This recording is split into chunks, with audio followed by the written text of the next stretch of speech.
thought AI would replace more tasks in marketing, but it's not. What we're finding is it's helping with ideation. A lot of students, especially younger, are having a problem coming up with new ideas.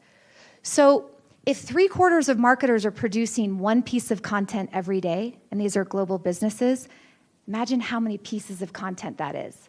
I'll just explain one. There's over 7 million blogs posted every single day on Google.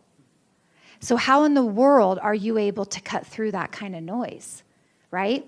AI is just helping students brainstorm, helping small businesses that don't have large marketing departments ideate without spending a ton of money.